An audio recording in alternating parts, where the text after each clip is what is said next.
lanjutkan terkait informasi negeri akhirat. Dan tadi kita berhenti pada penjelasan mu'alif tentang mizan. Nah, setelah itu belum menjelaskan, dan apa yang disampaikan mu'alif tidak mesti urut ya, terkait dengan peristiwa demi peristiwa yang terjadi pada hari kiamat. Meskipun sebagian ulama berusaha untuk mengurutkan peristiwa demi peristiwa dari sejak bangkit dari kubur sampai kemudian meniti syirat, itu disampaikan urutannya apa saja. Tapi terkait dengan kepastian urutannya itu perkara ijtihadiyah. Secara umum yang terpenting bagi kita adalah beriman terhadap peristiwa demi peristiwa yang terjadi. Bukan tidak harus kita mengimani secara berurut, tapi kepastian terjadinya peristiwa-peristiwa tersebut. Nah, di antara peristiwa yang terjadi dan disampaikan oleh mu'alif di sini, dan sekali lagi mu'alif pun tidak menyampaikan seluruh detail peristiwa, tetapi belum menyampaikan sebagian peristiwa yang terjadi. Kaidahnya pokoknya kita wajib beriman kepada semua peristiwa yang terjadi secara umum. Nah, nanti secara perinciannya apabila sampai kepada kita informasinya detailnya. Dan mu'alif Syekhul Islam menyampaikan sebagian detail tersebut dan tidak seluruhnya secara total, tidak secara detail, secara keseluruhan tidak, tapi hal-hal yang menurut beliau penting untuk kemudian kita ketahui, dan itu sebagai sampel, bukan sebagai batasan. Lalu bersampaikan watun syuru al-dawawin wahya sahaiful a'mal, atau watun syuru dawawin wahya sahaiful a'mal fa akhidu kitabahu biyamini wa akhidun kitabahu bisimali amin wara'i dhahri kama qala subhanahu wa ta'ala wa kullu insani alzamnahu ta'irahu fi unuqi wa yukhriju lahu yawmal qiyamati kitaban yalqa mansura. Iqra kitabaka kafa bi nafsika al-yawma 'alaika hasiba wa yuhasabullahu al-khalaiqa wa yakhlu bi 'abdi al-mu'min fa yuqarriruhu bi dunubihi kama wasafa dzalika fil kitab wa sunnah. Beliau sampaikan, dan ada diwan, yaitu catatan amal dibagikan. Maka ada yang mengambil diwan itu dengan tangan kanannya dan ada yang mengambilnya dengan tangan kirinya atau dari belakangnya. Berarti yang ngambil dengan tangan kirinya arah kitabnya dari arah belakang. Jadi ada catatan amal yang akan diterima, itu diterbangkan begitu. Kemudian kalau orang yang beriman, maka dia mengambil tangan kitabnya dari arah depan dengan tangan kanannya. Kalau orang-orang yang buruk di catatan kitabnya, maka mengambilnya dari arah belakang dengan tangan, datangnya dari arah belakang dengan tangan kirinya. Ya.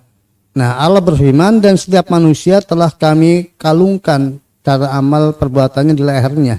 Dan pada hari kiamat kami keluarkan baginya sebuah kitab dalam keadaan terbuka. Bacalah kitabmu, cukuplah dirimu sendiri pada hari ini sebagai penghitung terhadap dirimu.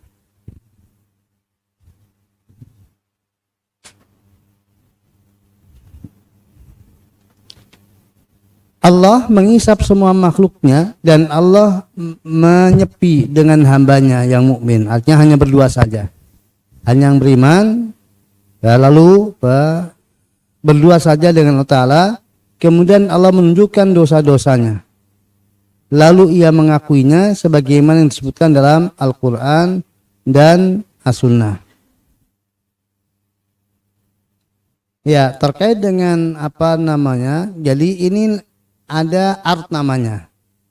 Jadi Allah menghadapkan kitab catatan amal manusia kepada pemiliknya, lalu pemiliknya menghadap kepada Allah untuk melihat catatannya, itu art namanya.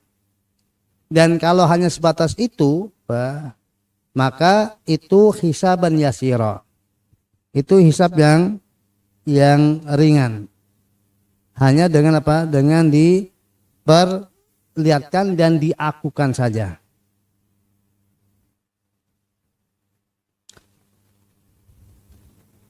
Kemudian yaitu orang beriman dan tidak semua orang yang mukmin demikian nasib hisabnya ya.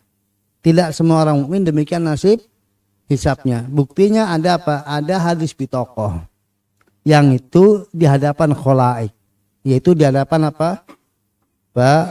Manusia yang lainnya. Mereka pada melihat ketika pemilik bitokoh ditimbang apanya? Catatan amalnya. Ditampakkan kepadanya catatan amalnya, itu dipanggil di hadapan kholaik. Jadi orang-orang pada lihat ketika pemilik pitokoh itu pemilik 99 gulungan catatan amal yang setiap gulungan sejauh mata memandang kelihatan. Karena dikatakan dalam hadis itu di hadapan makhluk. Ya, artinya hisab dengan bentuk yang mudah seperti itu tidak dialami oleh setiap orang mukmin yang memiliki dosa. Adapun orang mukmin yang tidak punya dosa tadi apa? Tidak ada hisab. Ya, lalu sampaikan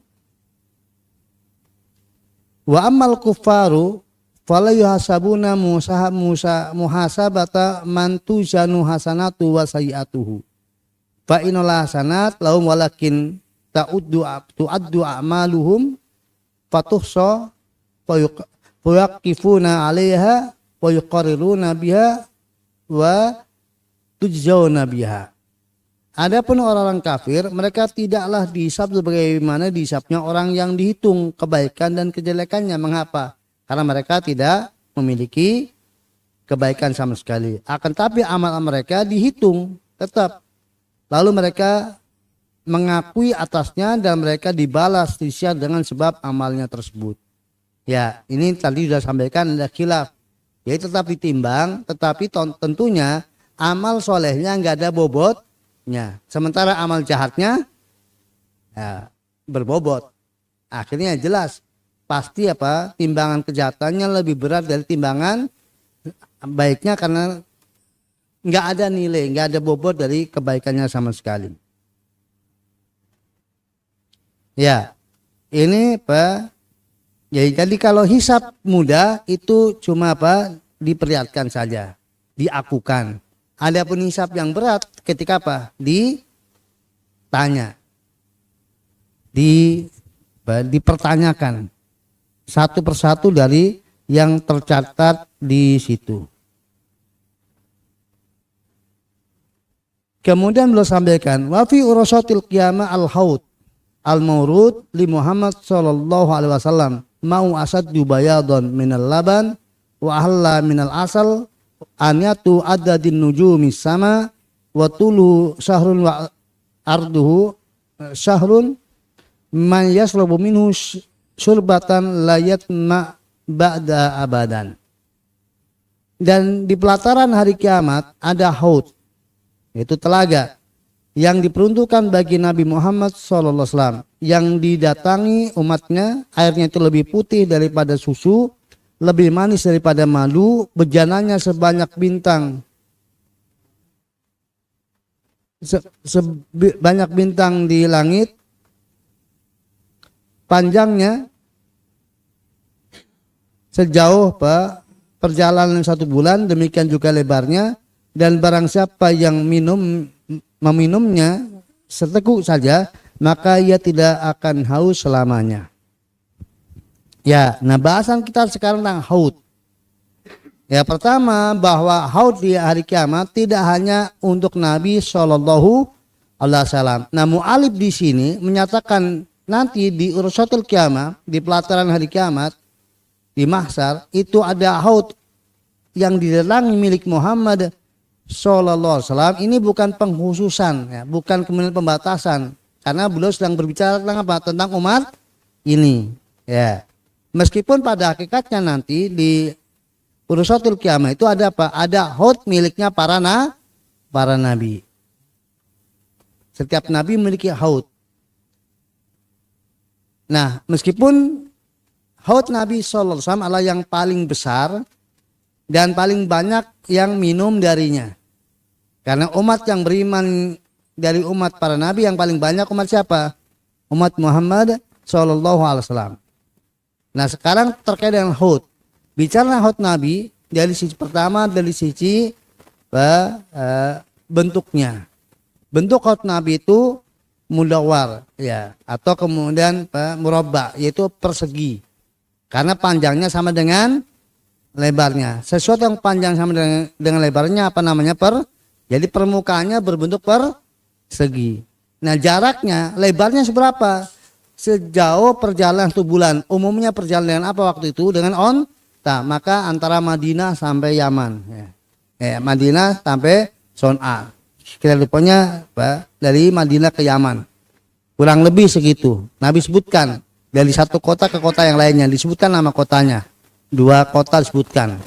Untuk menunjukkan perkiraan jarak 1 bulan perjalanan. Yang kalau diukur jarak tersebut pada waktu itu adalah perjalanan sebulan dengan perjalanan onta. Ya, itu bentuknya. Kemudian tentang sumber airnya. Sumber airnya itu adalah bersumber dari Al-Kautsar.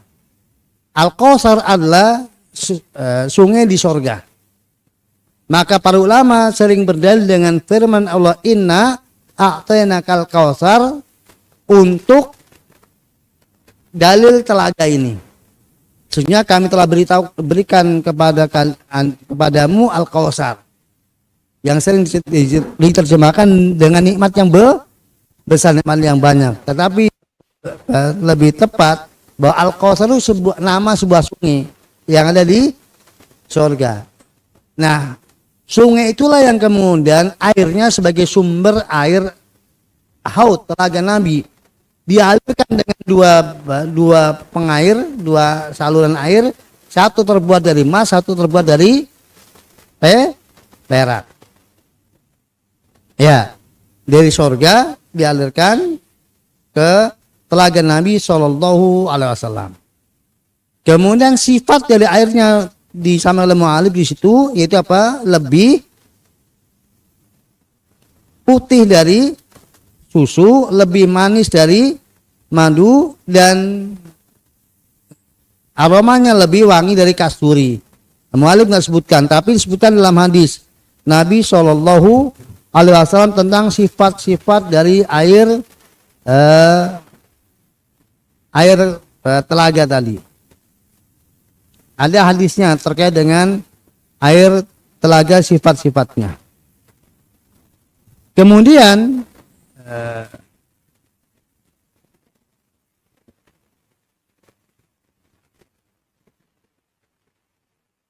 bejananya yang tersedia di telaga tersebut itu bagaikan bintang-bintang di langit.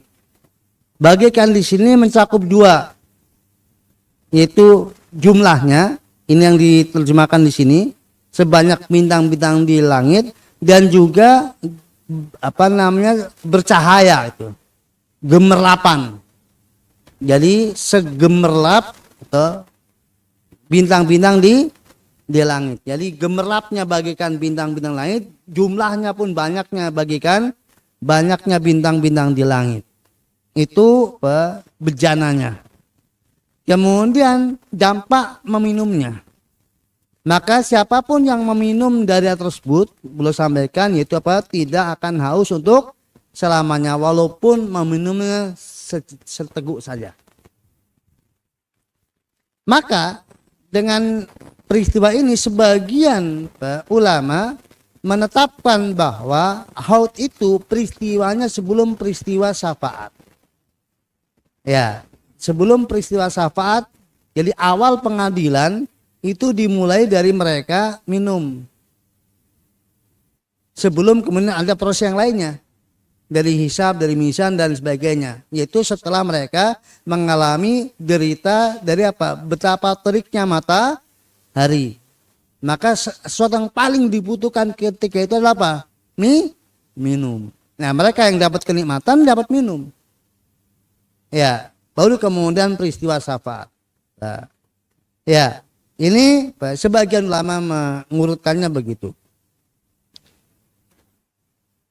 Nah, apakah setiap umat Muhammad SAW itu meminumnya? Apakah setiap orang mukmin meminum dari telaga Nabi SAW? Maka tidak semua, karena umat mukmin dari Nabi yang lainnya minumnya dari mana? Dari telaga Nabinya masing-masing. Maka untuk telaga Nabi hanya untuk umat Nabi SAW. Nah, siapa mereka yang akan minum? Ya, orang yang beriman, yang ittiba kepada sunnah Nabi SAW.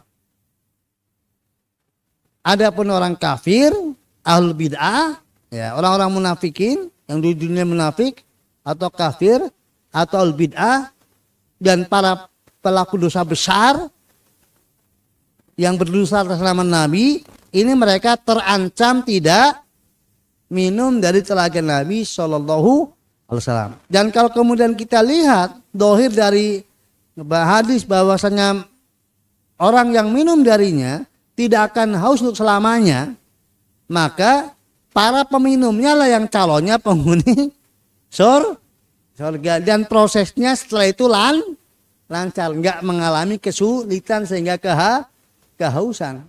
Ya, karena dohirnya minum sekali langsung nggak haus untuk selamanya, nggak ada sebab-sebab yang membuat dia haus. Itu dohirnya. Maka ini secara umum adalah untuk orang-orang mukmin yang dia betul-betul ittiba kepada Nabi SAW, tidak ternoda dengan bid'ah, tidak ternoda dengan dosa-dosa besar. Ya, kemudian ya itu bahasan tentang telaga haud. Kayaknya sudah paling tinggal yang menyimpang. Nah, aliran yang menyimpang dalam hal ini ya satu aliran Rafidhah, ya yang mereka mengatakan bahwa para sahabat Nabi akan terusir dari haud Nabi. Karena menurut mereka murtad sudah. Padahal hadis-hadis haud siapa yang meriwayatkan? Sahabat Nabi. Ya. Ya, itu versi Rafidhah.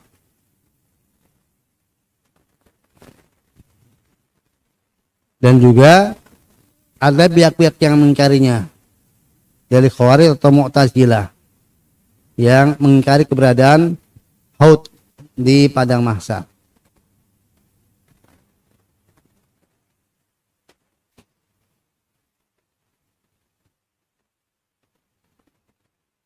Sampai di sini. Di soal sudah terjawab semua ya. Silakan dicek. Sudah. Sudah terjawab semua kan? Ya. Langsung ke sirat. Ya.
Ya, kita lanjutkan sekarang ke syirat.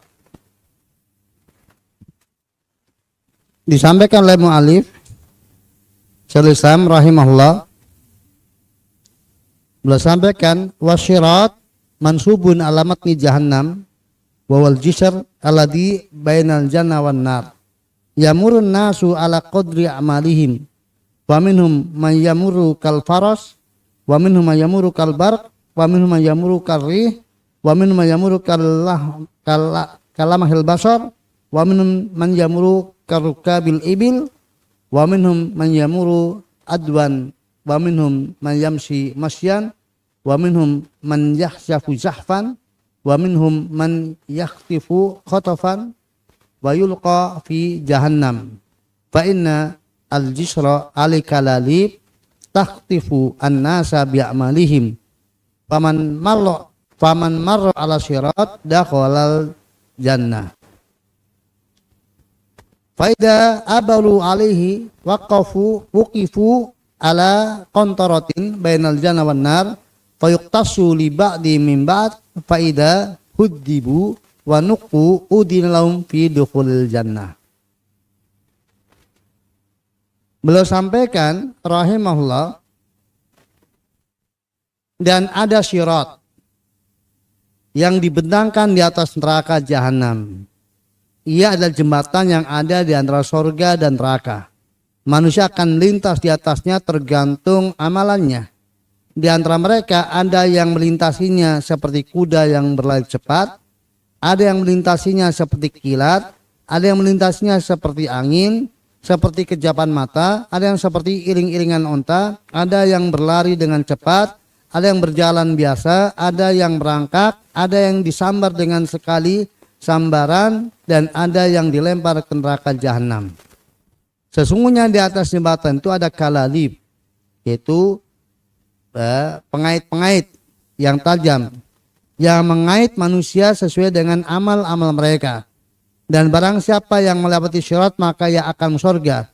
Setelah melewati syirat, mereka berdiri di atas jembatan antara surga dan neraka.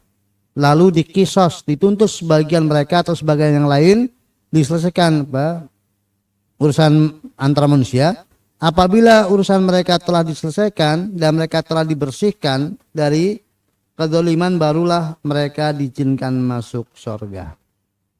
Ya, ikhwan rahimani wa rahmatullah. Bahasan kita selanjutnya syirat. Tentang syirat. Yang dimaksud adalah ya, jalan yang terbentang di atas neraka.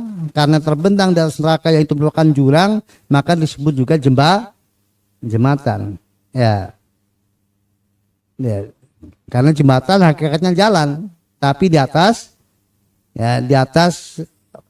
jurang, artinya di atas sesuatu yang tadi tidak ada daratannya.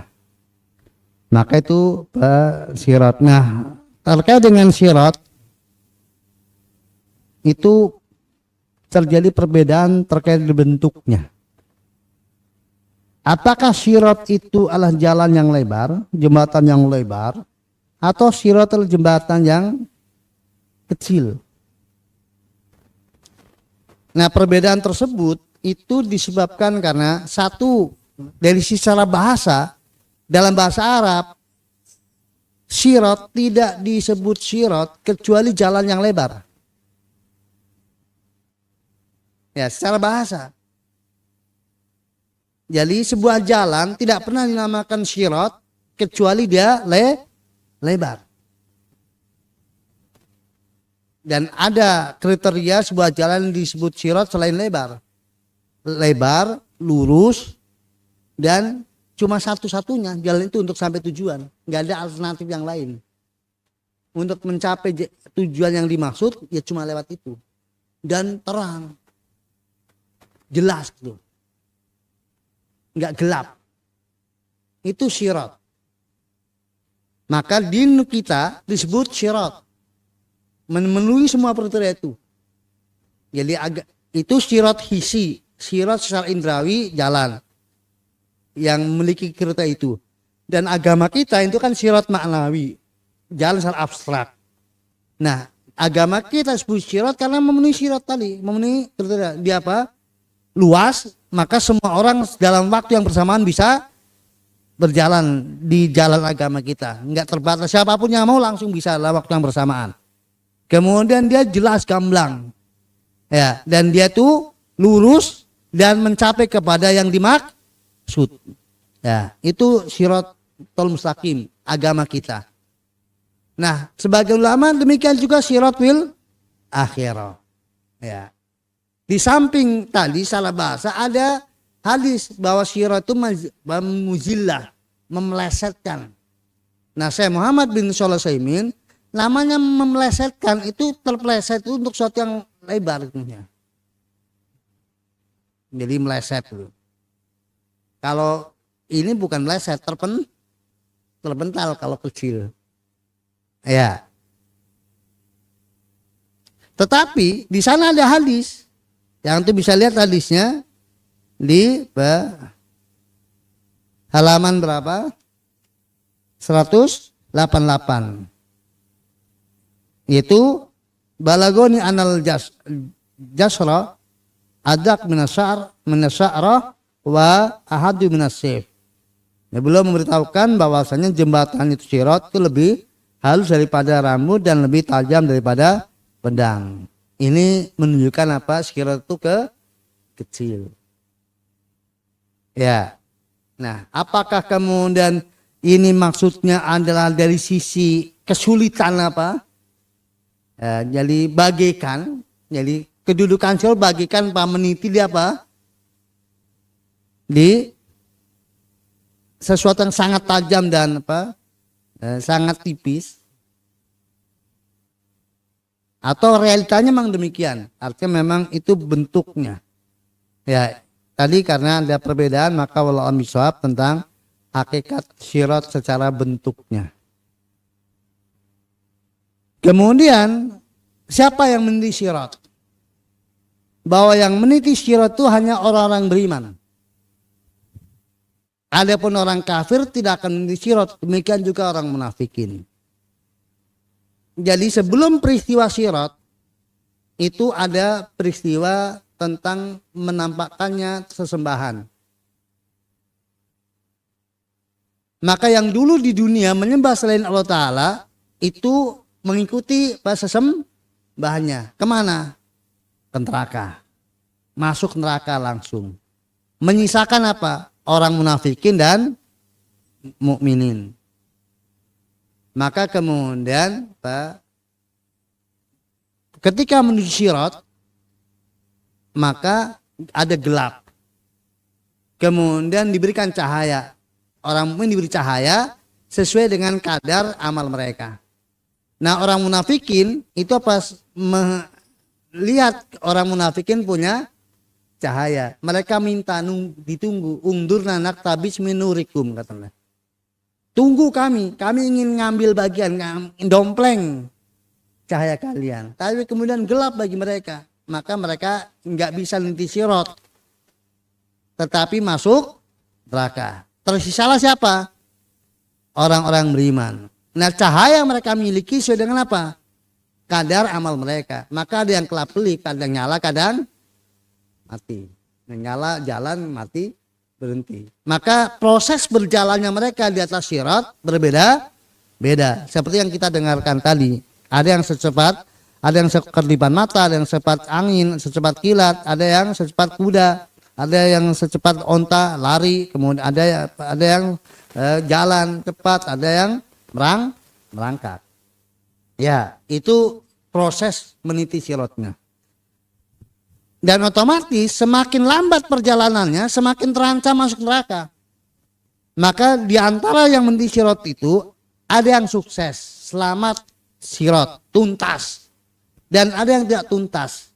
Nah yang tidak tuntas gimana? Mereka sengaja menimbulkan diri atau gimana? Kena kalalip. Karena di sisi kanan kiri sirot ada kalalip, pengait-pengait. Yang mengait siapa? Yang meniti di atasnya. Nah, yang paling besar kemungkinan terkait siapa? Yang lambat. Ya, lelet jalannya. Nah, itu yang dikehendaki oleh Allah Ta'ala. Allah sempurnakan hukumannya untuk dia dihukum di neraka dengan kena kalalip, gancu-gancu yang ada di kanan kiri sirat. Nah, maka mereka yang dikehendaki oleh Allah Ta'ala tidak cukup penderitaan yang dialami di dunia, di alam kubur, di padang mahsyar dengan berbagai macam kesulitan terik matahari dan hisab dan sebagainya, belum tuntas untuk menghukum dia. Maka ketuntasan hukumnya di mana? Di neraka. Dengan ketika di sirat, dia kena kalalip dan dilemparkan ke dalam neraka. Nah, oleh kalalip tersebut dicampakkan ke dalam neraka, terlempar dalam neraka, nyungsep pada apa? Pada wajahnya ya. Sebagai buah dari apa? Dan juga panen dari apa yang telah diperbuat dari sana. Ya. Nah, itu proses manusia dalam meniti sirat. Nah, kata mu'alif, siapa yang sukses meniti sirat pasti surga. Maksudnya surganya tanpa neraka. Karena semua yang meniti sirat pasti surga. Karena dia orang yang beriman, walaupun gagal di siratnya nanti pun masuk surga, tapi harus masuk neraka terlebih dahulu. Tetapi sebelum kemudian sampai pada pelataran surga, ada namanya kontoroh. Itu bangunan tinggi, di sini katakan jembatan di antara sirat dan surga. Ulama khilaf kontoroh ini ia di ujung jembatan, masih di atas sirat atau tuntas sirat. Selesai sirat baru kontoroh. Itu khilaf di antara ulama Ahlussunnah wal Jamaah. Dan enggak substansionalnya sudah beriman adanya kontoroh. Nah, apa yang terjadi kontoroh? Di hisab di sini, di kisos. Tetapi kisos di sini itu berbeda dengan kisos di mana? Di mahsyar. Kalau kisos di mahsyar jual beli apa? Pahala dan dosa, tukar menukar pahala dan dosa. Ya, kisos di sana, kedoliman apa yang akan terjadi di sana. Nah, di sini yang terjadi adalah penghilangan kedengkian. Karena meskipun sudah dikisos di sana, tidak serta-merta dengan kisos itu apa? Dongkol itu hilang. Sebagaimana kita di dunia, kalau kemudian kita walaupun sudah memaafkan belum tentu apa? Dongkolnya hilang. Sudah balas belum tentu apa? Dongkolnya hilang. Sementara Allah Ta'ala firmankan wa naza'na ma fi qulubi min ghillin, dan kami hilangkan dari mereka hilin, kedengkian. Ikhwan al-sulim mutaqabil, mereka berada di surga secara bersaudara. Jadi mereka akan di surga dengan bersaudara, dengan sudah hilang kedengkian dalam hati mereka. Jadi di kisah yang ini jadi mereka berhadapan kemudian apa? Hilang-hilangan apa? Tadi kedengkian dihilangkan oleh Allah Ta'ala, yang benci dengan satu yang lainnya dihilangkan dari hati mereka. Sehingga mereka nanti mau surga tanpa ada apa? Gil, sudah nggak ada. Yang ada sudah saling apa? Mencintai. Antara orang yang beriman sesama penghuni surga nggak ada. Iri, dengki nggak ada. Sesama penghuni surga tidak ada, kemudian mereka masih menyimpan dongkol satu dengan yang lainnya. Mereka sudah bersih hatinya, penuh dengan cinta satu dengan yang lainnya, tanpa ada kedengkian sedikit pun. Nah, proses penghilangannya di kontoroh. Baru kemudian nanti mereka bisa masuk surga. Ya, itu tentang asyirat. Terjawab semua belum? Sudah.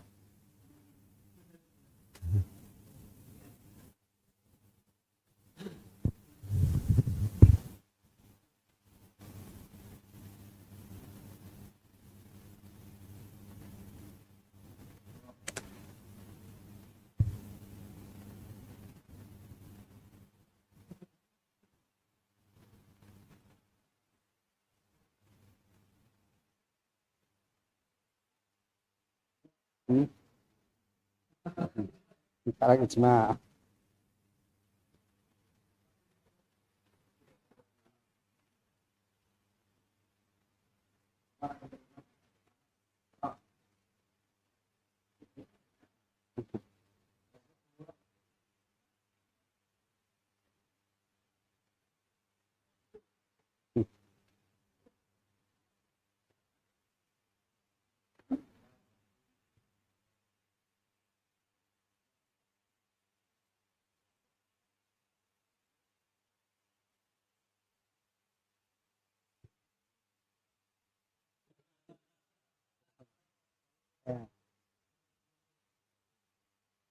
Pengait.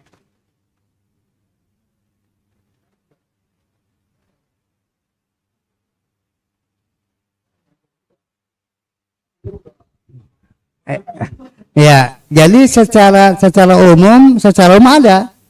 Jadi dia artinya kena tapi nggak terlempar. Jadi itu bagian dari proses penyiksaan di sirat. Jadi artinya secara dalil khususnya nggak ada. Tetapi secara umum ya pokoknya semua sebelum selesai sirat proses hukuman bagi pendosa. Ya.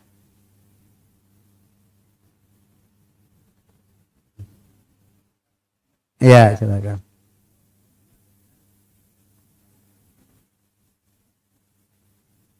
Sama. Shalom sama. Ini untuk semua orang yang beriman, baik yang dia sempurna imannya ataupun tidak sempurna imannya. Dan nabi mereka berada di di ujung sirat. Allahumma salim itu nabi mereka. Jadi mendoakan kepada Allah Ta'ala keselamatan bagi masing-masing yang umatnya yang menuju sirat. Ini para nabi berada di ujung sirat untuk tadi. Ya, berharap selamatnya. Silakan.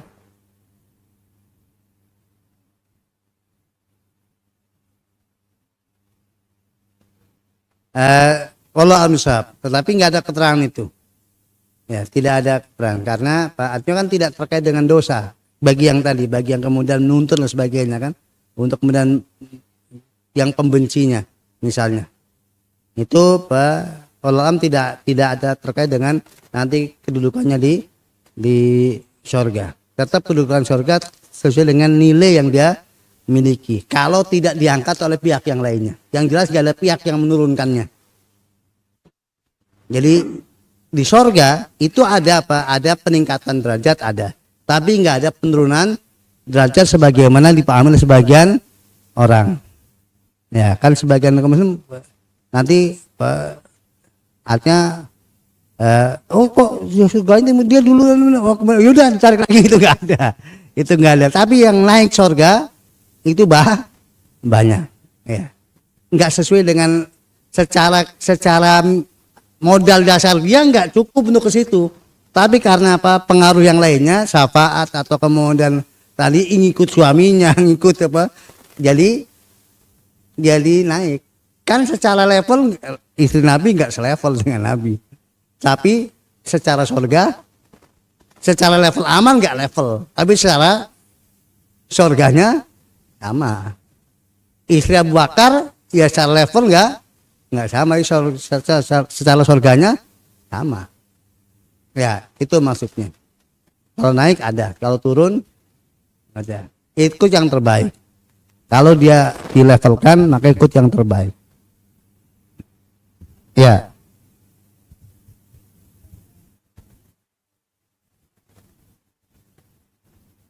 Gimana? Enggak, jelas. Sesuai cahayanya masing-masing tadi.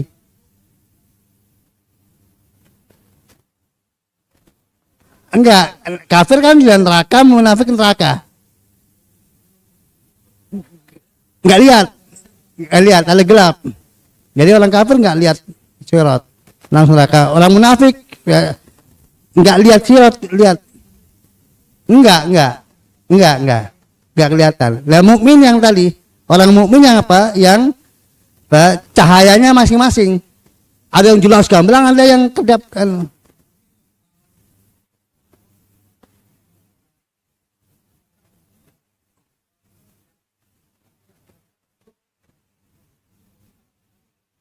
Enggak. Mereka enggak ninti sirat. Ya, mereka enggak ninti sirat. Ya. Ketinggian. Betul?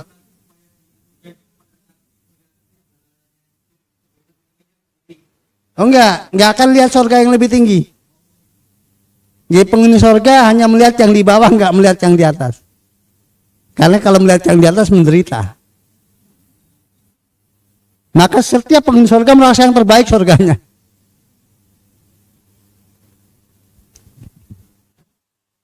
Jadi mereka, kalau penghuni surga melihat neraka, tapi kalau penghuni neraka enggak melihat, kalau penghuni neraka melihat penghuni surga melihat neraka, tapi di penghuni surga enggak melihat penghuni yang di atasnya. Jangan tanya bagaimananya. Ya.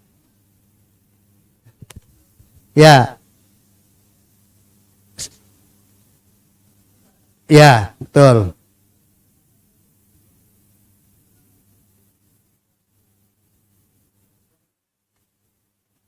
Yang kedoliman bisa terjadi. Bisa, maksudnya apa? Kan orang-orang kafir yang mendolimi orang mukmin bisa jadi. Jadi apa? Untuk dia mendapatkan apa dari kedolimannya, dan dia mendapatkan tambahan hukuman. Maka orang kafir dan penjahat lebih menderita, karena di samping dosa kafirnya dosa jahatnya. Karena setiap pelanggaran salah itu dosa baginya. Orang kafir ya kan dengan enggak sholatnya, dengan puasanya tambah dosa dengan enggak melakukan itu semuanya, di samping kafirnya itu sendiri. Maka kalau ada orang kafir yang berbakti kepada orang tua, bagus sama tetangga, ngafil anak yatim sebagainya, ya hukumannya lebih ringan hukuman, bukan apa dapat pahala, enggak, lebih ringan hukuman karena enggak jahat. Maka orang kafir paling ringan hukumannya siapa? Abu Thalib. Karena dia orang kafir yang paling enggak jahat kecuali kafir aja. Dia enggak, secara umum dia enggak punya kejahatan kepada siapapun juga kecuali kepada Allah Ta'ala dengan bentuk apa? Kafirnya, syiriknya itu. Ya, silakan.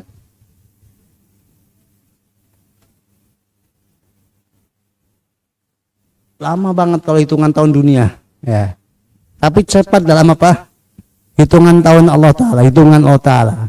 Hisabnya sangat cepat. Tapi kalau hitungan ini lama banget, bisa ribuan tahun dalam hitungan apa manusia. Ka'alfi sanati mimma ta'udun, seperti ribuan tahun yang kalian hitung. Jadi lama, penantian yang panjang. Ya nanti Allah datang itu lama banget. Mereka sudah bangkit daripada masyar, Allahnya nggak datang. Padahal mereka di terik matahari yang sedemikian rupa.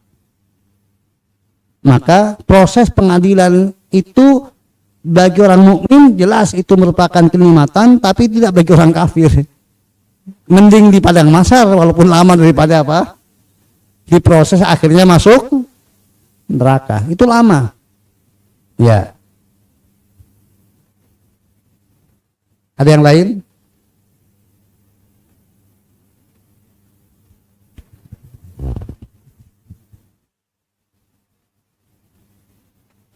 Ya.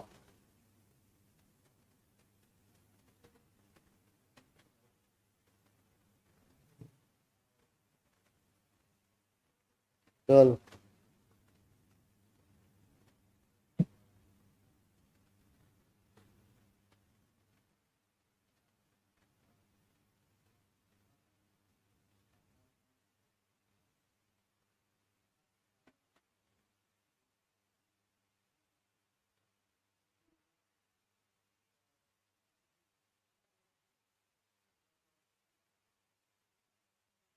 Ya. Untuk kemudian di Sirat wallahu alam bisawab ya. Tetapi untuk kemudian di sorga ya. Atau kemudian yang satunya di neraka kemudian pindah ke sorga karena persaudaraan iya. Tapi ketika di Sirat itu saya belum pernah dengar keterangan saling membantu antara satu yang lainnya. Tapi nanti ketika sudah masuk sorga maka jelas itu ada persaudaraan yang kemudian tetapi kembali semuanya tergantung kepada Allah Subhanahu wa ta'ala. Apakah kemudian izinkan atau tidak, apa kalau kabulkan atau tidak, itu kembali kepada Allah ta'ala, karena hakikatnya Allah yang menghendaki kenikmatan. Jadi kalau Allah menghendaki, tinggal letakkan pada hati masing-masing untuk apa? Angkat suamimu, angkat istrimu, angkat anakmu, angkat orang tuamu, digerakkan hatinya untuk apa? Mengajukan kepada Allah Ta'ala. Itu berarti ada pertanda bahwa nanti pun Allah akan kabulkan ya, karena kan semuanya aslinya Allah yang menghendaki karena Allah pemilik kasih sayang sesungguhnya itu Allah Ta'ala, dan kemudian diletakkan kasih sayang itu kepada orang-orang beriman, dan itu pun akan kemudian berkelanjutan sampai di akhirat, tapi hanya antar sama orang yang beriman, dan tidak akan terjadi antara orang mukmin sama orang kafir. Bapaknya mukmin, anaknya kafir, nggak akan peduli. Artinya nggak akan. Kemudian anaknya mukmin, bapaknya kafir, nggak akan peduli. Ini hanya apa? Antara sama orang yang beriman, tetapi berbeda apanya? Berbeda nasibnya. Yang satu surga, satu neraka, atau yang satu surganya tinggi, yang satu surganya rendah. Itu yang akan terjadi dengan izin Allah Ta'ala. Ya, maka memperbanyak pihak-pihak yang akan membantu kita itu diantara upaya ya. Upaya untuk kemudian supaya ketika kemudian kita mati modalnya nggak cukup untuk langsung masuk surga, maka bisa langsung masuk surga dengan sebab apa? Pihak lain, bukan milik kita pribadi, tapi apa? Pihak lain yang ada hubungan sebab akibat ya, karena mereka mendapatkan tadi, artinya merasa senang dengan kita, cinta dengan kita berjasa kepada mereka ya, itu perbanyak sebanyak-banyaknya ya, karena ada pertemanan, ada persahabatan yang sahabat menginginkan sahabatnya untuk kemudian tadi nasibnya berubah. Demikian juga orang tua kepada anak, anak kepada orang tua, yang nanti akan salah satu bahasan dalam jenis syafaat ya, ketika kita bahas tentang bab syafaat insya Allah bisa tambahkan terkait hal ini sedikit ya. Cukup ya, silakan.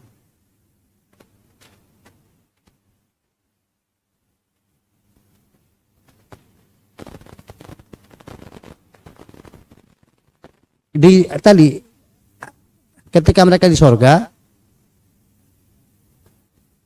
di sini di ketika hari kiamat. Ketika hari kiamat kan dahsyatnya hari kiamat nih. Yang hamil lahir kan di dunia. Dan setiap yang sedang menyusui melepaskan susuannya, yang hamil brojol itu kan dahsyatnya hari kiamat. Ya ful malu min akhi, itu bukan di padang mahsyar. Kalau di padang mahsyar sudah nafsi-nafsi kan. Tapi ini kan masih ada tadi. Ada anak yang dikandung, masih ada tadi bayi yang digendong. Itu lebih kepada peristiwa ketika terjadi hari kiamat. Bukan ketika terjadi hari kiamat.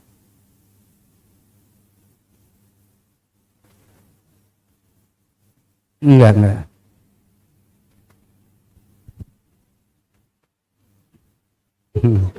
Ya.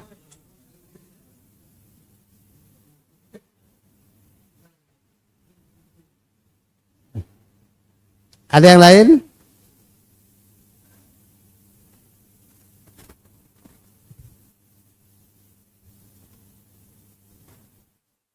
Ya. Oh enggak, kan langsung mereka berpakaian. Tadi saya lupa. Jadi nanti setelah itu dalam kondisi kemudian diberi pakaian mereka. Enggak, sebelum. Jadi sebelum proses pengadilan sudah mereka berpakaian. Yang pertama kali kasih pakaian adalah Ibrahim alaihissalam. Ya. Jadi masih di padang mahsyar. Masih di padang mahsyar. Nah, peristiwa persisnya yang jelas diceritakan bahwa nanti setelah padang mahsyar mereka keluar mereka bangkit dari kubur dalam keadaan ufatan uratan gulan, ya, ketika bangkit dari kubur. Kemudian setelah itu mereka diberi pakaian, dan yang pertama kali diberi pakaianlah Ibrahim alaihissalam. Nah, itu menunjukkan bahwa peristiwa pakaian itu adalah sebelum proses. Ya, peristiwa itu tepatnya itu wallahu a'lam bishawab.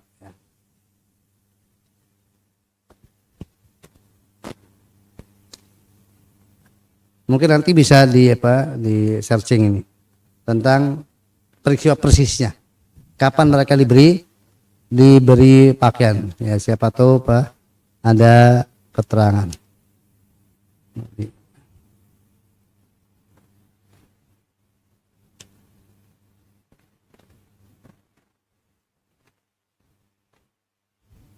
Ya, silakan.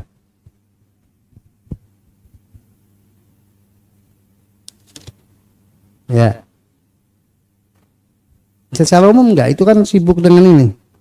Itu masing-masing. Itu nasibnya masing-masing. Mikirkan masing-masing. Udah enggak berpikir tentang apa? Tentang orang lain. Hah? Ya, baru nanti kalau sudah apa? Dia udah di surga.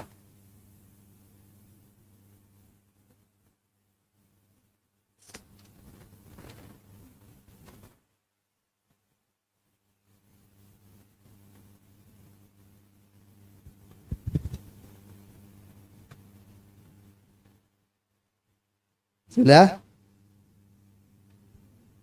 Ya, selanjutnya syafaat.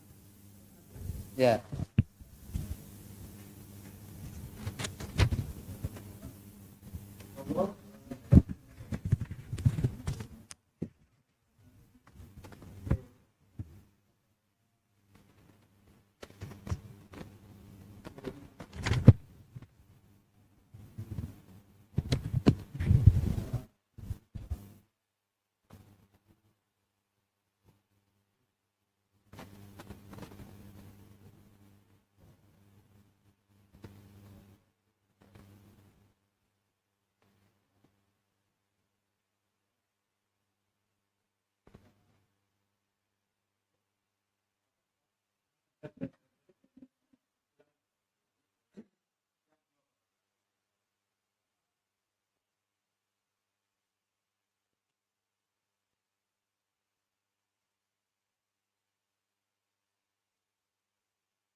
Enggak di sana. Di Padang Masar tadi. Iya, di Kisos itu. Iya, iya, di sana. Di Masar. Ya, ini sedikit sebelum saya lanjutkan. Jadi saya bin Bas ditanya tentang kapan Pak manusia itu diberikan pakaian, belum jawab, Allah alam. Yang jelas yang pertama kali dikasih pakaian Ibrahim, kemudian kaum mukminin, kemudian baru kemudian para nabi. Ya, jadi wallahu alam apakah di peristiwa itu, di hari-hari itu Padang Mahsyar atau kemudian setelah di sorga. Ya, jadi tentang peristiwa persisnya kapan diberi pakaian itu. Yang jelas ketika mereka telanjang nggak akan mikirin orang lain gitu. Nggak ada ke sana. Mereka sibuk dengan dengan diri sendiri. Nggak sedikit pun. Dan itu kan pernah tanya Aisyah radhiyallahu anha kepada Nabi. Ya Allah, ya nggak sempat mikirin gitu Aisyah radhiyallahu anha. Ya, nggak sempat mikirin begitu. Ya. Sekarang kita tentang syafaat. Kita kepada kalam mu'alif.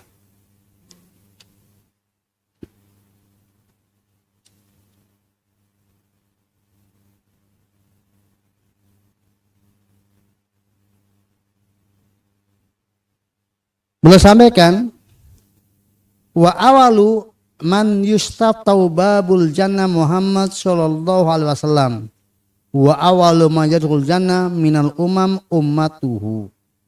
Orang yang pertama kali meminta dibukakan pintu surga adalah Nabi Muhammad sallallahu alaihi wasallam, dan manusia pertama yang masuk surga adalah umat beliau, itu umat Islam.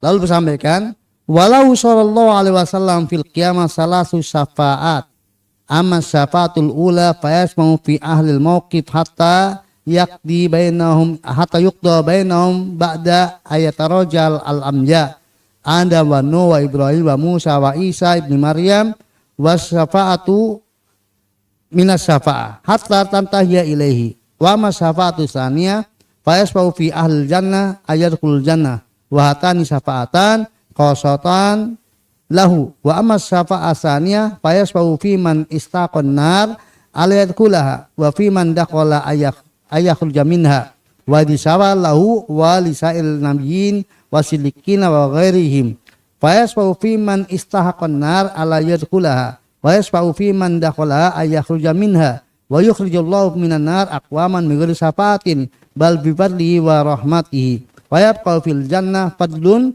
aman dakhalaha min ahli dunya fa yunshi'ullaha la aqwaman fa yudkhiluhumul jannata. Pada hari kiamat Nabi SAW memiliki 3 syafaat. 1. Syafaat yang diberikan kepada ahli mauqif, yaitu seluruh manusia ketika mereka di padang mahsyar, agar urusan di antara mereka segera diselesaikan setelah para nabi saling menyerahkan permintaan syafaat tersebut, yaitu kepada Adam, Nuh, Ibrahim, Musa, Isa sampai kepada Nabi Muhammad SAW. Yang kedua, syafaat yang diberikan kepada penghuni surga agar mereka masuk surga. 2 syafaat ini khusus untuk Nabi SAW. Yang ketiga, syafaat yang diberikan kepada orang yang berhak masuk surga agar tidak masuk ke dalamnya. Syafaat yang ketiga, syafaat yang diberikan kepada orang yang berhak masuk neraka agar tidak masuk ke dalamnya, dan orang yang sudah masuk neraka agar keluar darinya. Syafaat ini diperuntukkan bagi beliau dan seluruh nabi, para siddiqin dan selain mereka, sehingga ia memberikan syafaat kepada orang yang berhak masuk neraka agar tidak masuk neraka, serta orang yang sudah masuk neraka agar keluar darinya. Allah akan mengeluarkan beberapa kaum dari neraka tanpa syafaat, tetapi dengan karunia dan rahmatnya. Dan di surga masih ada tempat kosong yang luas setelah orang-orang dari penghuni dunia memasukinya. Kemudian Allah menciptakan lagi beberapa kaum, lalu Allah masukkan mereka ke surga. Ya. Ini syafaat. Perhatikan, syafaat adalah ajuan, kebutuhan, kepentingan dari seseorang kepada Allah untuk kepentingan orang lain, untuk nasib orang lain. Ini syafaat pada hari kiamat. Jadi ajuan yang diajukan sebagian hamba kepada Allah Ta'ala untuk kepentingan hamba yang lainnya.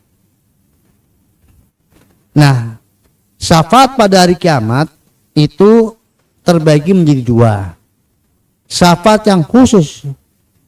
Sebelum ke sana, nah, bahasan syafaat dibahas dalam kitab akidah dan kitab tauhid.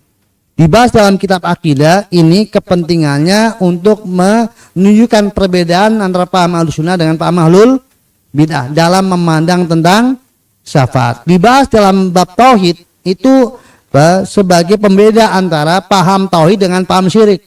Pahamnya orang yang bertauhid dengan pahamnya orang musyrikin terkait dengan syafaat. Sehingga kita akan dapatkan dalam buku yang membahas tauhid uluhiyah, tauhid syirik, maka kita temukan bahasan syafaat. Di buku yang membahas tentang akidah antara Ahlussunnah dengan Al-Bidah, kita temukan bab syafaat.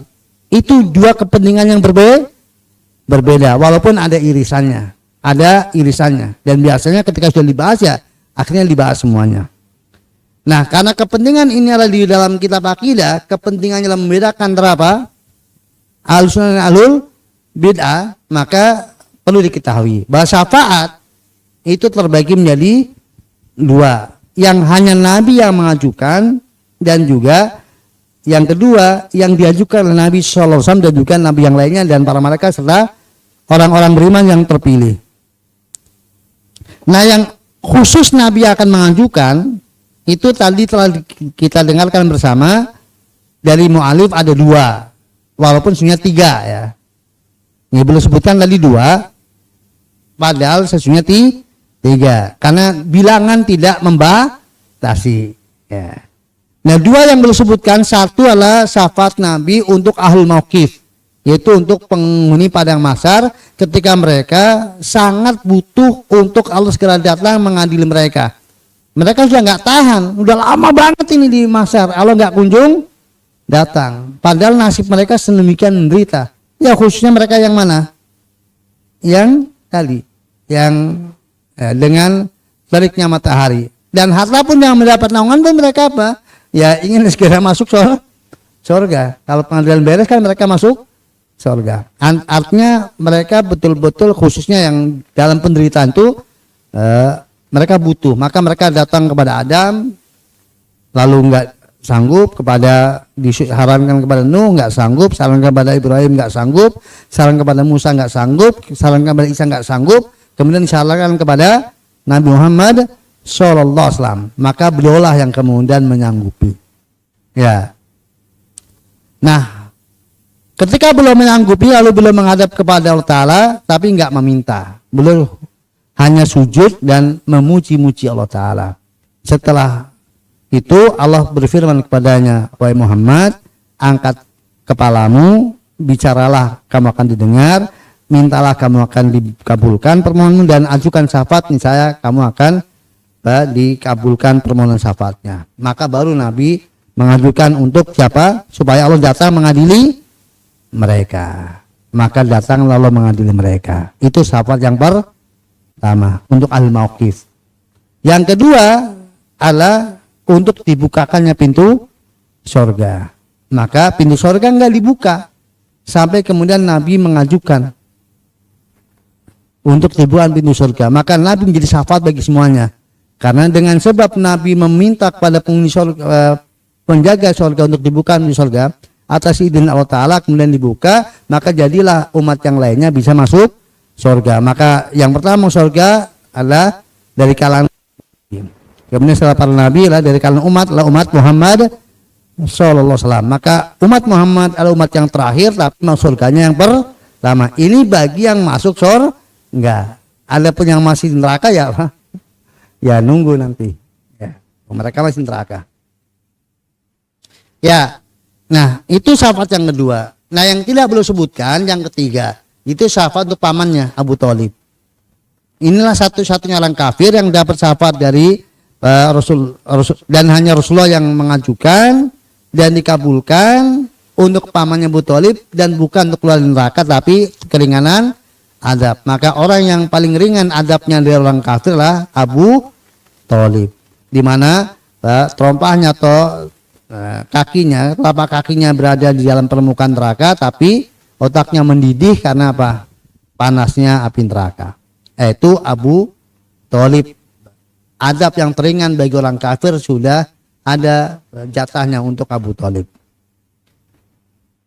Kemudian syafaat yang kedua itu yang umum, yang Nabi yang akan mengajukan, demikian juga para nabi yang lainnya, para malaikat, para dalam bahasa mu'alifah para siddiqin, dan juga yang lainnya dari orang-orang soleh yang dipilih oleh Allah Ta'ala, diberi izin untuk mengajukan syafaat, termasuk orang tua untuk anaknya, atau anak untuk orang tuanya, suami untuk istrinya, dan sebagainya, atau sahabat untuk sahabatnya. Itu tergantung Allah siapa yang akan diberi izin untuk mengajukan syafaat, karena tanpa izin Allah mereka nggak akan berani mengajukan syafaat. Nah itu diperuntukkan untuk beberapa. Pertama, untuk kenaikan surga. Yang kedua, untuk yang sayiat dan hasanatnya setara. Kan mereka nggak surga, nggak neraka. Untuk apa? Untuk masuk surga. Yang ketiga, yang sayiatnya lebih berat timbangannya dari hasanatnya. Mestinya kemana dia? Untuk batal masuk neraka. Tadi belum sebutkan. Yang semestinya masuk neraka untuk batal masuk neraka. Yang keempat, untuk yang sudah dalam neraka. Untuk apa? Keluar dari neraka. Nah, yang kelima, masuk surga tanpa hisab, tanpa adab. Masuk surga tanpa hisab, tanpa adab. Ini syafaat. 5 syafaat yang akan diajukan oleh Rasul dan juga siapapun yang diberi izin oleh Allah Ta'ala untuk mengajukan syafaat. Ya. Sudah berarti.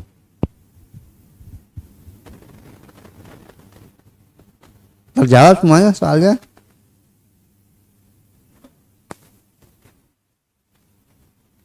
Nah, tadi Beliau di ujung perkataan beliau beliau mengatakan apa? Ada yang apa? Yang nggak dapat syafaat dikeluarkan oleh Allah tanpa syafaat. Ini orang beriman yang tidak memiliki amal kecuali apa? Sekedar sahnya iman. Layak amal qurun qot, Amerika begitu. Ini akan dikeluarkan oleh Allah murni dengan karunia dan rahmat Allah Ta'ala, tanpa syafaat siapapun juga. Dari orang mukmin yang hanya sekedar punya iman yang sah. Mukmin yang paling rendah kadar keimanannya. Nah, sekarang setelah di sorga, tadi kan sorganya masih banyak yang kosong. Mengapa? Karena setiap individu itu tempat di sorga, punya tempat di sorga. Sebagaimana setiap individu juga punya tempat di neraka. Jadi kalau hamba manapun juga yang masuk neraka ada tempatnya di sana. Dan hamba mana saja yang masuk surga sudah punya ada tempatnya. Ada tempatnya di surga. Ada untuk mereka tempat di surga. Seandainya masuk semua cukup surga. Seandainya masuk neraka semua juga cukup neraka. Nah, hanya perbedaan Allah Ta'ala dalam berbuat untuk surga dan neraka. Kalau untuk surga itu diciptakan makhluk baru, lalu untuk menempati surga yang kosong tadi, ada neraka, Allah cukup dengan pemeletakan kakinya. Selesai sudah. Neraka enggak protes lagi. Cukup.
Dan neraka. Sirat itu jembatan di atas neraka. Nerakanya di bumi, surganya di atas. Karena atap surga Firdaus apa? Ars. Berarti surganya kan ada di atas. Tempat yang tertinggi di bawah ars. Sementara neraka tempatnya di dasar bumi, yang paling dasar. Bumi yang paling dasar. Ya, maka banyak hal yang kemudian kita nggak akan menjangkau. Tetapi yang jelas Pak tadi bahwa mereka yang timbangannya lebih ringan amal jahatnya, amal baiknya itu ada yang dapatkan syafaat, mestinya mereka masuk neraka menjadi batal. Nah, peristiwa syafaatnya itu kapan? Apakah ketika penimbangan kemudian dapat syafaat sehingga nanti otomatis mereka nggak masuk neraka walaupun melalui proses, tapi nggak masuk neraka karena apa? Telah disyafaati dan dikabulkan untuk tidak masuk neraka. Maka ya meniti sirat tanpa apa tadi. Wallahu a'lam bishawab untuk itu. Ya, ada yang lain silakan.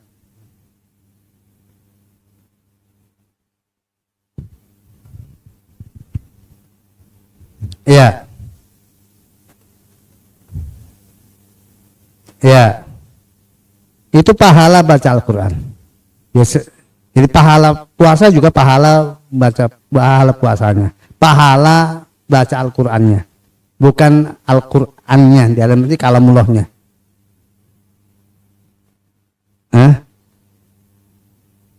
Enggak, pahalanya. bacaan Al-Qur'annya. Ya, bacaannya. Jadi amalan dia yang akan mensyafaatinya. Sebagaimana puasa kan. Ya. Karena kalau Al-Qur'an kalamullah, Allah yang berfirman. Bukan berarti Allah berfirman kemudian tidak, tapi itu adalah balasan atas bacaan kita dalam Al-Qur'an. Maka nanti Al-Qur'an itu akan mensyafaatinya. Itu bacaan Al-Qur'an kita. Ya.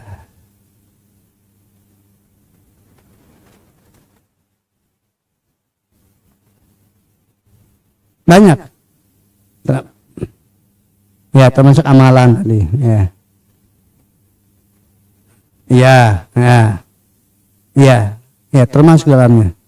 Tapi semuanya dengan izin Allah Ta'ala. Setelah dapat izin dari Ta'ala, memba'di idni. Setelah izinnya. Jadi dipersilakan dulu oleh Allah baru mengajukan. Tidak ada yang ujuk-ujuk apa? Ngajukan tanpa izin terlebih dahulu dari Allah Ta'ala. Itu menunjukkan tentang kemasempurnaan Allah dalam kepemilikan. Mandalla dia sebau indah illa biidni. Ada yang lain? Ya.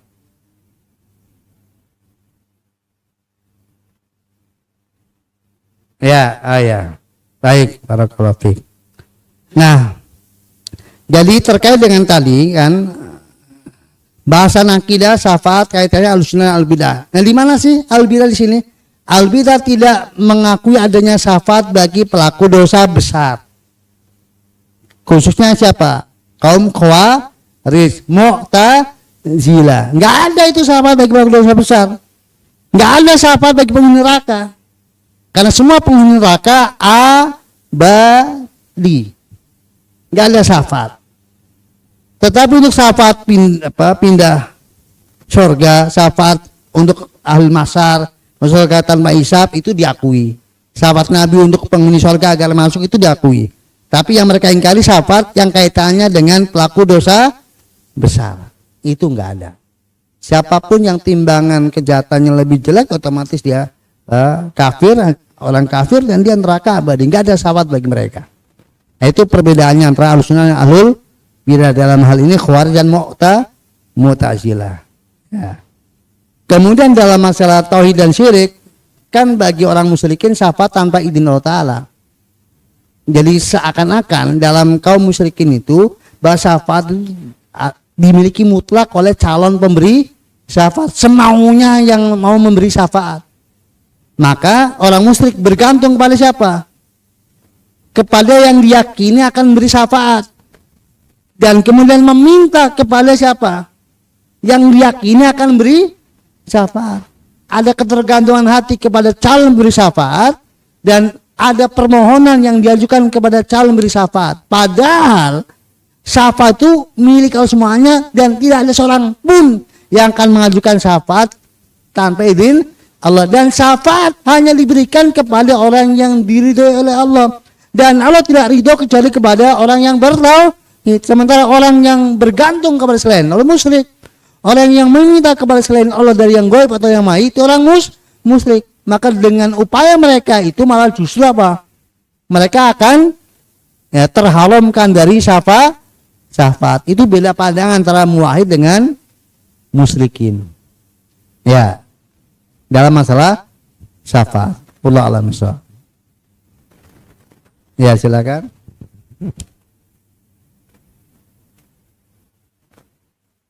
Baik.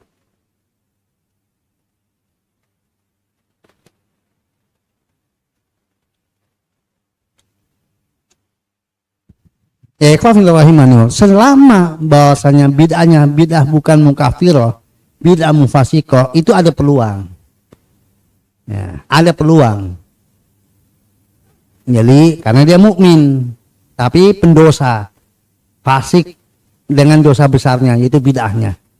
Maka ada peluang. Adapun kemudian terjadi atau tidaknya, maka kembali kepada hak kewenangan Allah Subhanahu wa taala itu. Tapi secara peluang tetap punya.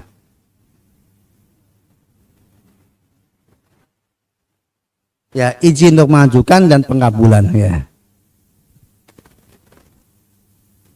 Cuma secara umum, kalau kemudian diberikan izin oleh Allah Ta'ala, maka sudah akan dikabulkan kepada siapa yang kan dia akan mengajukan sesuai dengan apa yang Allah gerakan hatinya untuk mengajukan untuk siapa. Jadi ketika diberi izin untuk mengajukan, itu dohirnya sudah apa? Ya akan kepada pihak-pihak yang akan dikabulkan oleh Allah Subhanahu Wa Ta'ala. Ya, karena yang diajukan tidak bebas kemauan mutlak kemauan yang mengajukan, tapi tetap ya yang diinginkan oleh Allah Ta'ala. Maka memalakin fis samawati la tukni syafa'atum illa min ba'di ayat dan Allah lima yasa'u wa yarda. Betapa banyak malaikat di langit, sahabat mereka nggak ada manfaatnya sama sekali kecuali untuk orang yang dikehendaki oleh Allah dan diridhoi. Setelah izin dari Allah untuk orang yang dikehendaki dan diridhoi oleh Allah Ta'ala. Nah, ada yang lain?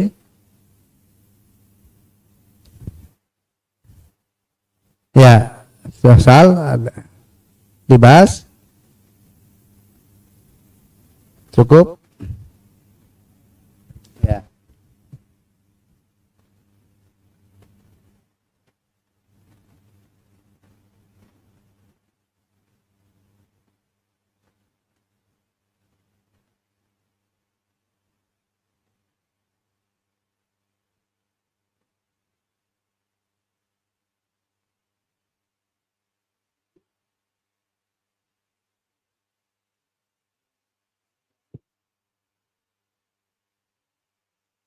Yang mana? Ya, itu Pak. Lakukan. Iya, banyak. Iya, karena jalan syiriknya. Maka itu kesesatan yang sangat jauh. Minta sama orang yang mati sudah. Kan nggak ada bedanya dengan minta sama bayi. Maka bisa tanyakan, kamu minta sama bayimu enggak? Enggak. Lah kenapa? Itu syirik. Ya sama aja itu. Ini bayi itu. Ini kan ada beritanya mau memberikan syafaat. Ini ada beritanya. Kenapa minta ke ini enggak ke ini? Kalau ini kebatil itu batil. Nanti kalau ya saya minta juga kepada bayi, ya udah berarti musyrik kan jelas. Artinya karena dipakai, dihujai sesuatu yang apa? Yang mereka nggak lakukan. Mengapa nggak lakukan? Datang aja, nggak panggil dari rumah, ya bayiku, ya anakku, syafaati ibumu, nggak ada yang melakukan. Kenapa? Ya, sama-sama apa? Ada informasi akan berikan syafaat. Ya itu dibahas oleh Syekh Muhammad bin Abdul dalam Kasfu Subhat. Kan Nabi diberi syafaat, saya minta sama beliau apa yang Allah beri kepadanya. Betul, Nabi Allah menginformasikan dia memberikan syafaat, tapi Allah melarang meminta kepada orang lain, berdoa kepada mayit. Ya. Nah, di samping itu Allah juga memberikan bayi akan memberikan syafaat. Apakah kamu minta juga kepada bayi? Enggak. Ya berarti kalau dia bilang iya, ya berarti juga Mas pasti dia akan bilang enggak. Nah, kenapa enggak? Ya karena ya sama itu juga.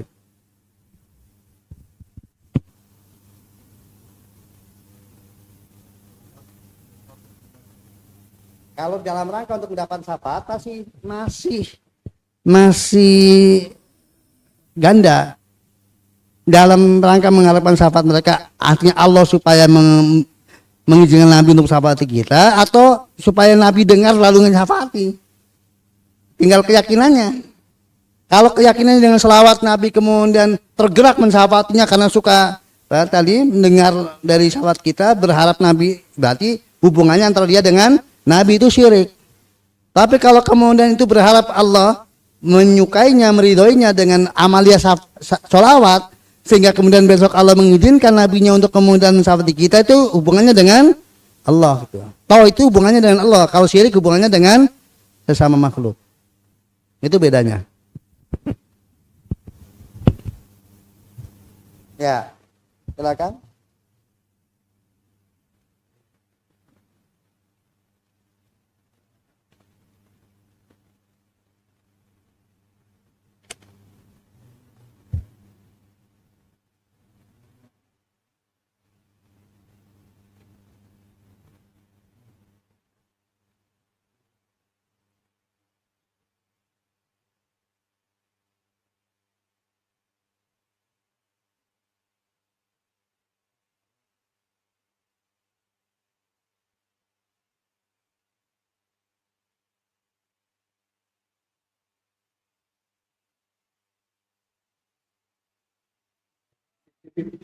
Apa?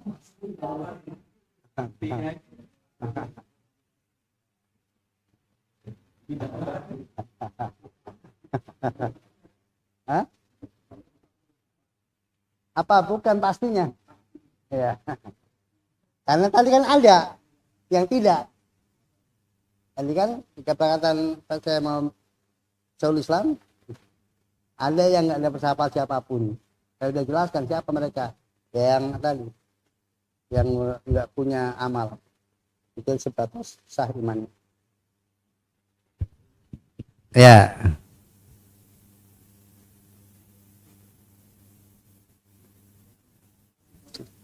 Sebab lagi surga dan neraka kan? Ya, dan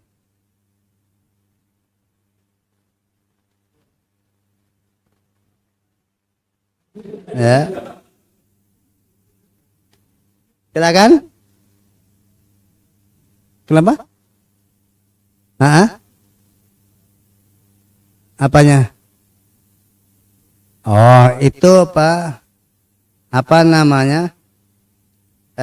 Nggak apa-apa kalau untuk memahaminya begitu.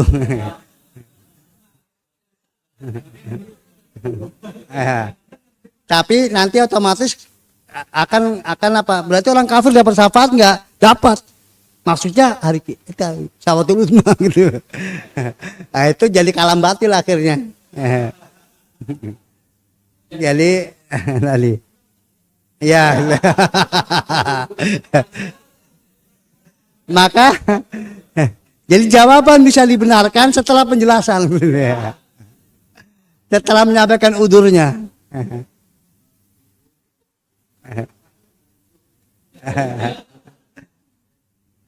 Ya, jadi tadi kalau orang kafir dapat syafaat Nabi, jawabannya betul. Itu hukum umumnya itu salah. Tapi maksud saya, kan ketika syafaat utbah kan semuanya dapat. Oh iya, kalau ya, ya kalau begitu mah, ya,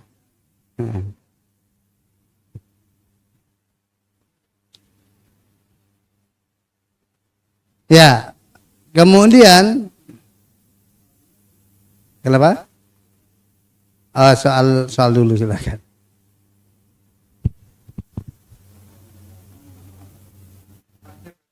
Ya, menyisakan takdir yang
Ya, kita lanjutkan tema terakhir dalam daurah kita pada hari ini tentang surga dan neraka, yang merupakan akhir dari bahasan tentang hari beriman kepada hari akhir. Dan mu'alif Syekhul Islam Ibnu Taimiyah itu tidak ada bahasan khusus terkait dengan hal ini. Namun saya tambahkan karena pada umumnya para ulama Ahlussunnah wal Jamaah ketika membahas akidah, mereka menyebutkan bab secara spesifik tentang apa? Tentang surga dan neraka. Kaitannya adalah hal yang menjadi titik perbedaan antara Ahlussunnah dengan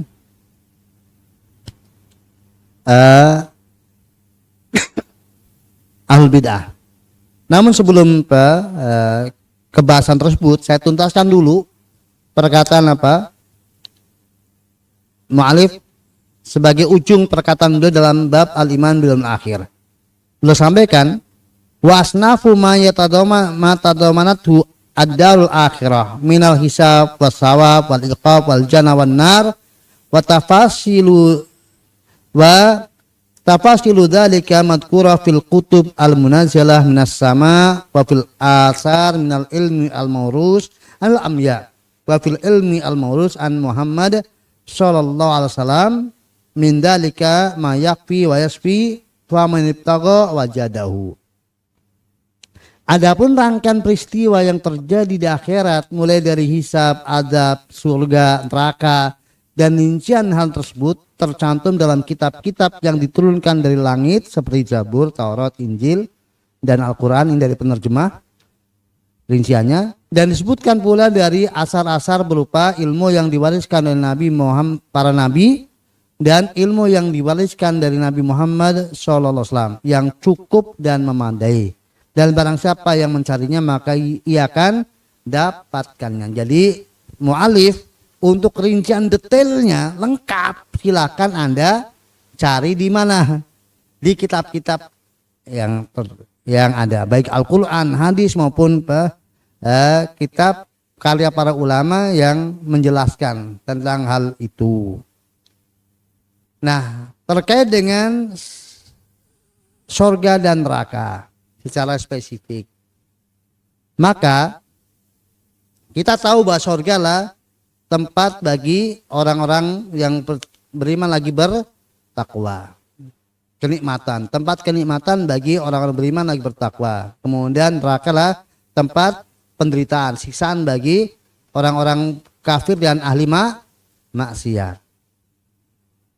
Kemudian tentang keberadaan surga, ya dijelaskan bahwa kenikmatan itu adanya di a'la iliyin, berarti di atas. Surga ada di atas, sementara siksaan berada di asfala safilin, di tempat terendah yang paling rendah, dasar bumi. Maka demikian juga apa yang diceritakan dalam risalah karya Ibnu Rajab tentang surga dan neraka, di mana keberadaannya. Ya, kemudian surga dan neraka itu dua makhluk Allah ciptaan Allah Ta'ala yang sudah ada. Jadi keberadaan surga sudah, keberadaan neraka sudah. Terlepas tentang apakah surga yang sudah ada itulah surga yang dulu Adam menempatinya atau surga yang lain. Tetapi sudah ada surga itu. Surga yang akan menjadi tempat di mana nanti manusia akan, orang yang beriman menempati itu sudah. Nah, ada khilaf apakah surga itulah surga yang dulu Adam di sana, itu masalah khilafiyah. Ya. Walaupun wallahualam lebih kuat adalah yang itulah surga yang dulu Adam ada di sana. Ya, dalilnya diantaranya uiddat lil muttaqin tentang surga dan uiddat lil kafirin tentang neraka. Bahwa dipersiapkan itu artinya sudah ada. Kemudian surga dan neraka itu dua makhluk Allah yang diciptakan untuk abadi. Maka surga abadi baik secara dat surganya dan juga penghuni yang berada di dalamnya dan kenikmatan yang akan dirasakan oleh penghuni di sana. Itu apa? Mereka akan merasakan abadi, kehidupan abadi di sana. Demikian juga neraka itu dat nerakanya abadi, kemudian siksaan neraka abadi. Hanya kemudian ulama sebagian mereka mengatakan untuk neraka orang beriman dengan neraka orang kafir beda tempatnya. Ya, nerakanya berbeda. Nah, nerakanya orang yang beriman akan apa? Berhenti.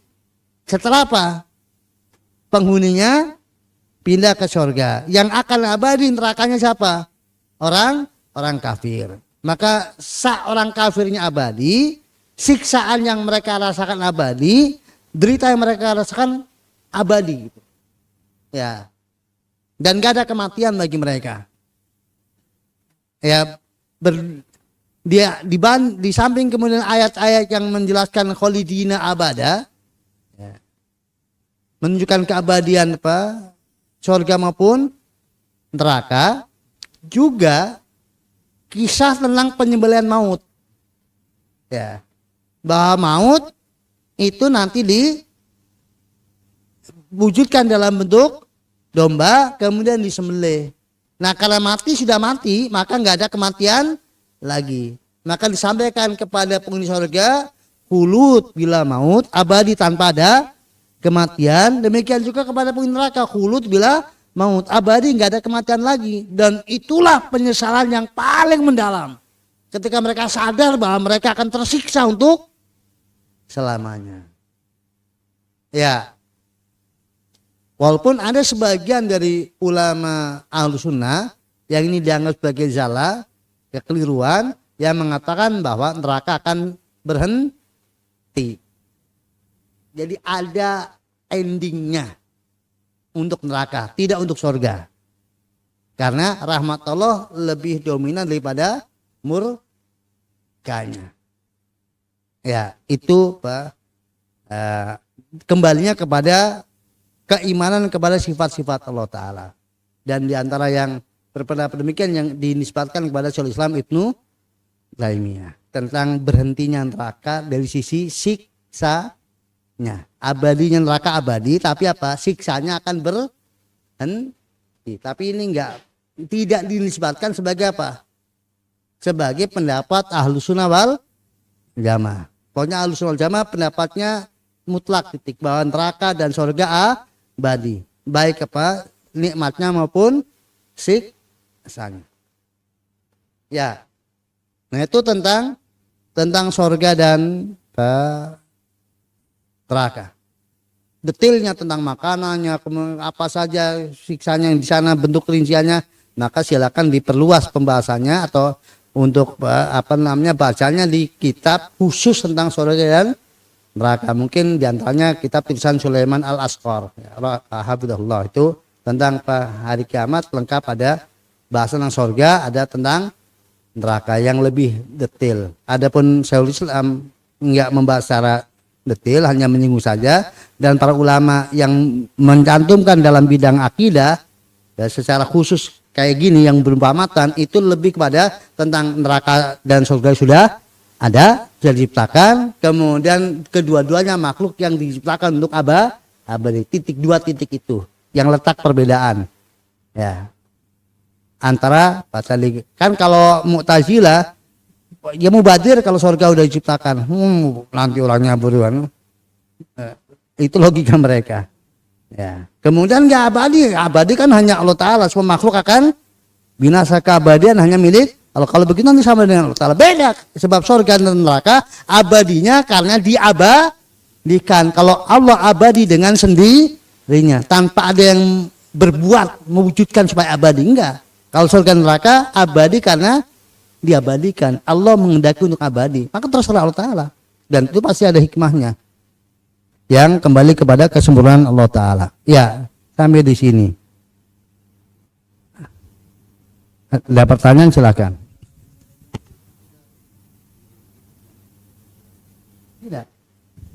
Tidak, sama sekali tidak dikeluarkan dari statusan, tapi itu dianggap sebagai zallah dan bukan menjadi pendapat ahlul bidah karena ada spesifikasi tadi, tapi enggak dianggap sebagai pendapat yang benar, tetap disalahkan, tapi wajib, ya.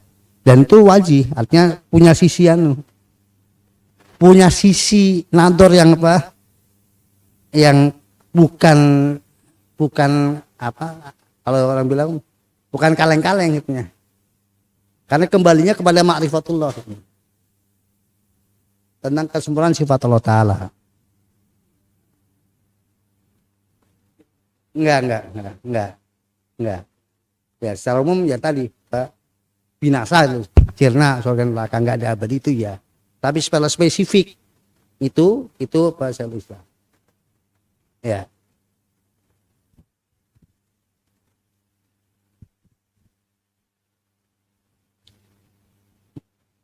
Dan dalam penjelasan saya memang tidak menampakkan sama sekali bahwa itulah pendapat yang dipastikan batilnya gitu. Karena ada sisi tadi terkait dengan sifat Allah Ta'ala antara murkanya dengan apa? Dengan rahmatnya. Ya. Salah aja ya. Jadi tidak dikhilafkan ke Ahlussunnah. Sudah artinya itu tidak dimasukkan ke dalam pendapat Ahlu Sunnah. Udah beliau aja dianggap keganjilan yang ada pada beliau yang tidak dinisbatkan kepada salah satu pendapat di antara pendapat Ahlu Sunnah wal Jamaah. Maka tidak dipopulerkan untuk apa? Untuk sebagai tadi. Ya pendapat. Karena nggak dianggap sebagai hal yang benar dan menyelisih secara umum bagaimana pernyataan dari ulama Ahlussunnah wal Jamaah. Dan itulah supaya kita juga paham bahwasanya sehebat apapun kita nggak usah panas telinga kalau ada tokoh yang kita kagumi kemudian dikatakan salah, biasa aja gitu. Ya biasa aja. Jadi hal yang wajar sebesar apapun walaupun kita hampir semuanya tapi kata salah bahkan salah tergelincir namanya manusia ya, dan itu menunjukkan bahwa tidak ada manusia yang sempurna kecuali Rasulullah SAW dalam hal kalamnya. Setiap kalau pendapat Rasulullah pasti benar, tapi kalau pendapat ulama sehebat apapun ilmunya ada sisi yang salah gitu. Dan kita harus berlapang dada kalau pihak ulama yang menjadi panutan kita, sanjungan kita, yang kita hormati disalahkan orang, biasa aja. Ya tinggal kalau itu memang benar salah ya orang kenapa manusia. Jadi nggak usah kemudian fanatik sebagaimana yang terjadi pada pengikut madhab. Mereka kalau madhabnya disalahkan langsung apa? Kurang ajar kamu. Ini ulama bukan 1, 2, ribuan ulama loh yang pendapat seperti ini. Ya yang menyalahkan juga ribuan kan, juga cuma satu gitu. Bukan saya gitu maksudnya. Saya kan hanya mengikuti pendapat madhab yang lainnya, itu katanya salah gitu. Iya gitu.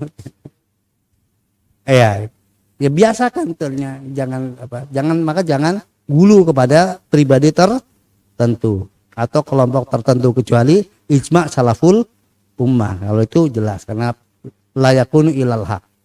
Ya, silakan. Ada dibahas organ neraka tidak kan soalnya cukup? Yang dibuka aja nggak apa-apa. Masih ada waktu 5 menit.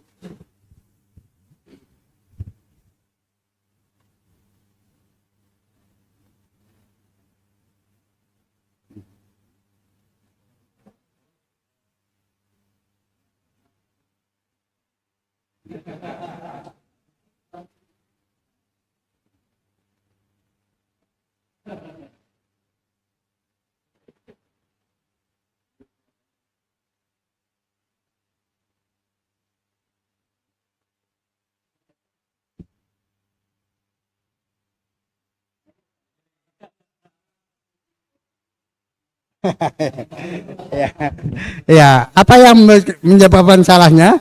Ya ribu salah. Nggak bisa dibandingkan. Iya, enggak. Kalau semiliar masih kebayang. Ini la kontrol al-qalb basar, nggak terbayangkan. Iya. Kalau nggak kebayang perbandingannya itu baru benar.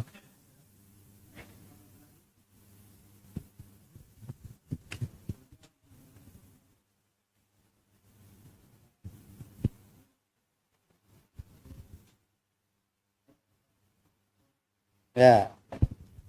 Dan tidak ada pertanyaan ya? Sudah? Cukup?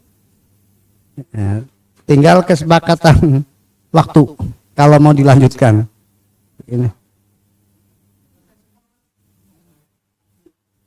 Takdir nggak?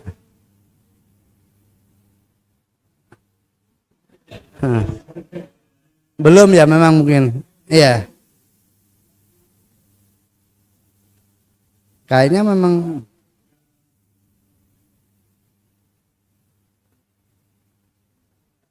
alam kubur. Ya takdir itu di tema, yang pas di temanya yang saya cantumkan. Tapi soalnya alhamdulillah nggak ada, pas nanti.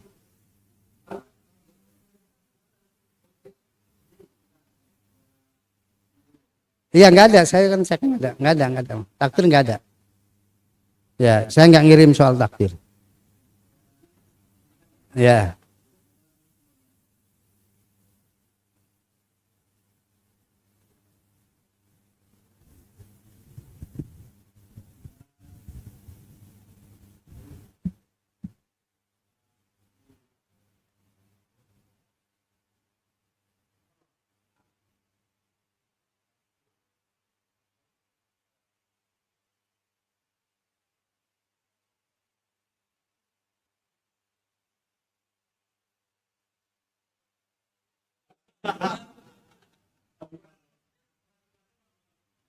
Hah?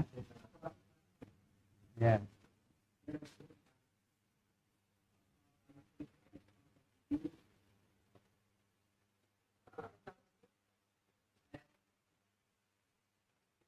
Kata soal pertama yang paling dilakukan karena hafalan semua. Istilah-istilah kan hafalan semua. Butuh proses lama untuk hafal. Kalau diulangi aja, tetap pasti pada salah.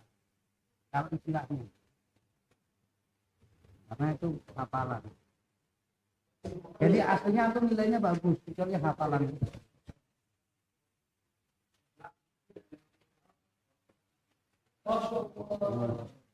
Pegang kunci.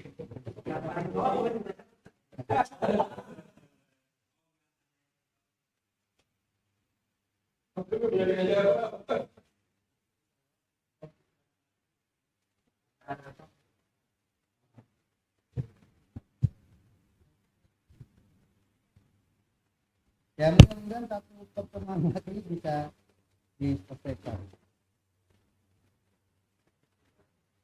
Ya, banyak. Sudah berapa bab lagi?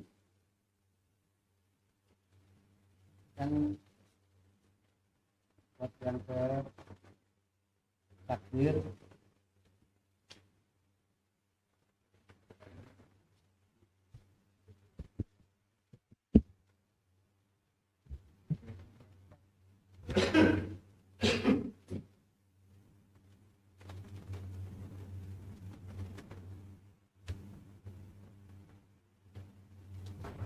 بسم الله الرحمن الرحيم